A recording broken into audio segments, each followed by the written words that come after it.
Hello friends, કેમ છો? મજામાં ને?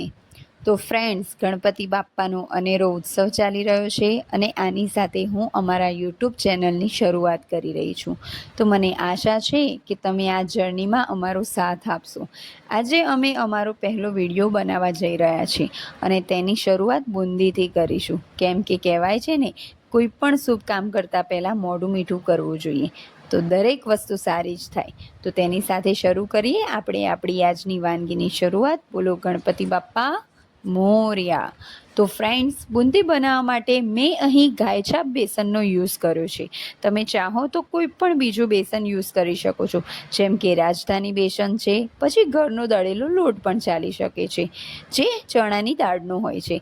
તો તેની માટે મેં એક ખાલી પેન લીધું છે, જેમાં 2 થી 3 વાટકી બેસન લીધું છે. તેમાં પાણી ઉમેરીને જરૂરિયાત પ્રમાણે ઓગાળવાનું છે અને એ રીતે ઓગાળવાનું છે કે તેમાં ગટ્ટા ના પડે. તેને કોન્સ્ટન્ટ હલાવતું રહેવાનું છે.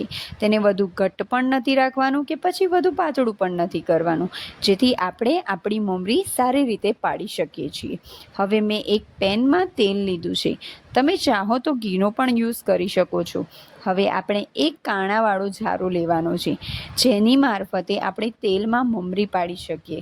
હવે આ રીતે આપણે ઝારાની મદદથી તેલમાં મમરી પાડીશું અને તેને ધીમા ફ્લેમમાં ચડવા દઈશું.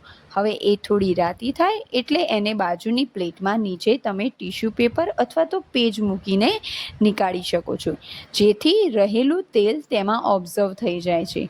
હવે ધીરે ધીરે આ રીતે બધી જ મમરી પાડી દઈશું. તો ફ્રેન્ડ્સ, આપણી સરસ મજાની સોફ્ટ મમરી રેડી થઈ ગઈ છે. હવે આપણે ચાસણી બનાવીશું.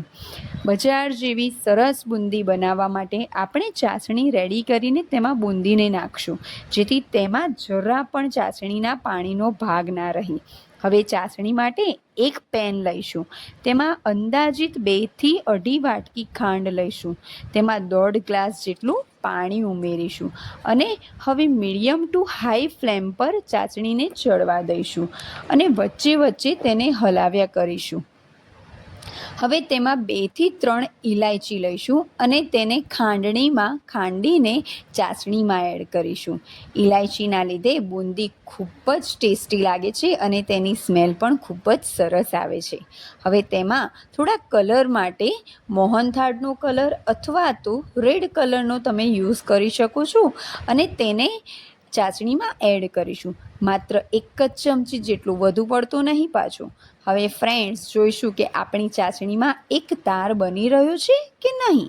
આપણી ચાસણી હવે રેડી થઈ ગઈ છે. આપણી તળેલી મમરી તેમાં એડ કરીશું અને જ્યાં સુધી તેમાં ચાસણી ઓબ્ઝર્વ ના થાય ત્યાં સુધી લો ફ્લેમ પર તેને હલાવ્યા કરીશું.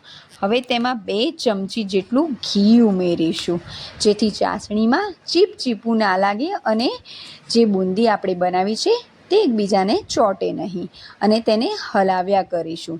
તો ફ્રેન્ડ્સ, આપણી સરસ મજાની બુંદી બનીને તૈયાર થઈ ગઈ છે, એકદમ બજાર જેવી. જો ગાઈસ, તમને અમારો આ વિડીયો ગમ્યો હોય તો અમારી યુટ્યુબ ચેનલ આપની રસોઈને લાઈક કરો અને સબસ્ક્રાઈબ કરો. Thank you so much.